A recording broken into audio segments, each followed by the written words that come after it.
Janet of Kuypers. The Kuypers client.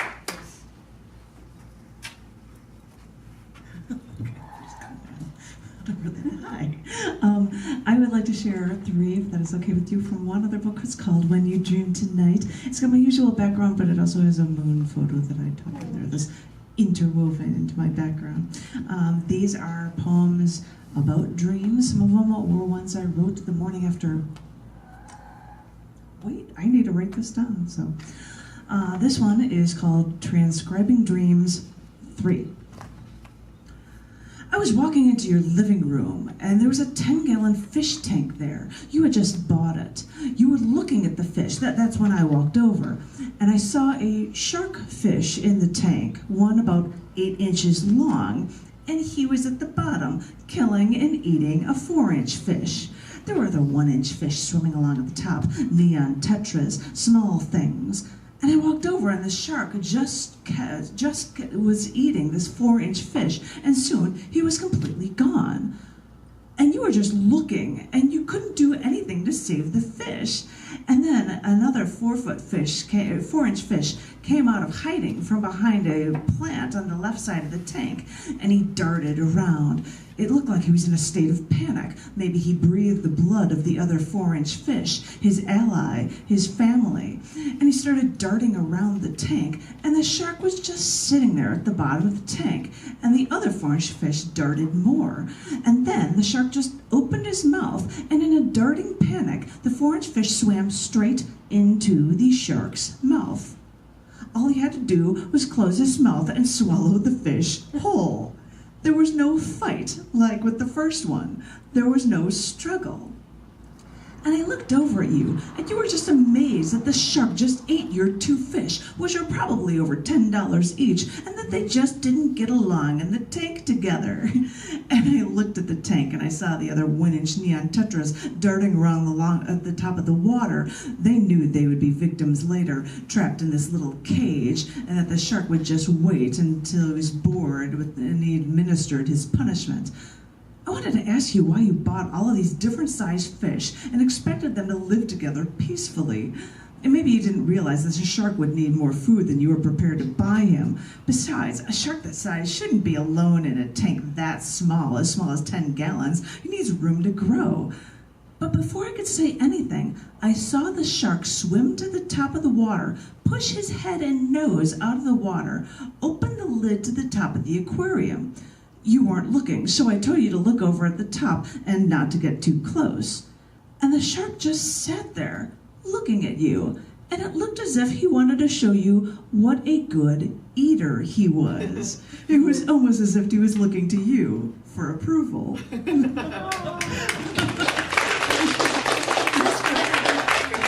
This one is called People's Rights Misunderstood. I had a dream the other night that I was walking down the street in the city, and a man came up to me, a skinny man. He had lost his hair, and he walked right up to me, and he told me that no one cares anymore.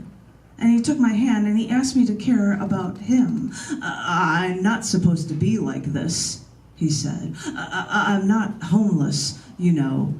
I have AIDS. And I wanted to tell him that someone did care, that he didn't have to die alone. But you know how sometimes when you can't do things in your dream no matter how hard you try? Well, my mouth was open.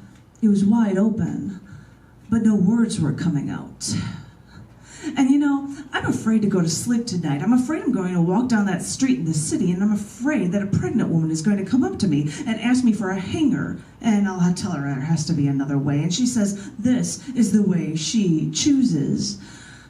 And I'm afraid to walk down that street in that city, and a woman will come up to me and tell me she doesn't want to live because she's just been raped and the world doesn't make sense anymore.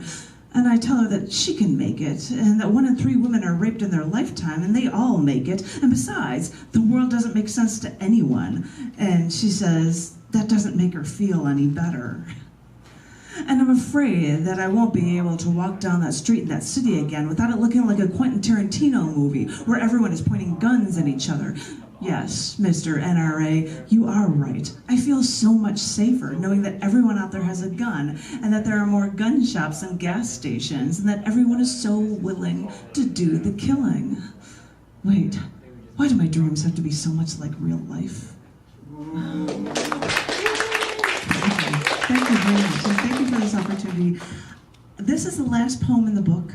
I've never read it before, and I wrote it 4 or 5 months after my mother passed away. So this is Dreams 12807, Seeing Mom. This is the strangest thing. I remember it vividly, and I don't like to think this way, and I don't want these things to come through in my dreams. I'm going to see my father in Florida in a few weeks, and in my dream, it was shortly before I was going to Florida to see my father when my sister called to tell me that she just found a great price for airline tickets to Florida, and she was going to join me and be there in a day or two. And I told her, it's funny, I just heard that Aunt Sally was going to visit there too. And I didn't think of much of Aunt Sally telling me this, even though don't even think she has my phone number. I never see her. And besides, I didn't question why my dead mother's sister was going to see me at my dad's house. But the next thing I knew is I was in Florida, and I think everyone else was there too. And there was music coming from out of my dad's house, and I think there might have been a table or in the driveway for snacks for people meeting around at our house, like we were hosting an outdoor party. It hurts me so much to write this now, but Mom was there, alive. She was sitting in a chair, kind of like how she would sit in the driveway in a chair for 15 minutes to get some sun. I used to sit with her in the driveway with her like that. But she was there, sitting in a chair, probably because the chemo made her tired, that when she had the leukemia, she just didn't want to stand up. Well, she was there, and people were mingling, and every once in a while, someone would talk to her. But you know, it wasn't like everyone was amazed that she was alive, sitting there. This was just a party. And no one seemed to say anything about Mom. And I was there for a few moments, and I saw that at one point she was sitting alone, so I walked over to her. And you know, it reminds me of how when we saw my mom, when she first found out she had breast cancer, the sisters were there with Dad in the front of the house, figuring out where everyone would sleep. And I went over to my mom to get serious, and I asked her how she was really doing. And that was when she cried to tell me she also had cervical cancer, and she was about to have surgery for a radical hysterectomy. Well, you know, this moment reminded me of when I got serious and I asked her how she was really doing. And I couldn't bear to ask her why she was there or how she was alive. I know how anything would make my mom cry, and I didn't want to do that to her. So I finally walked over to her. She looked up at me, and all I could say was, "I love you." And my mom sounded like she was just about to start to cry. And she said, "Oh, don't."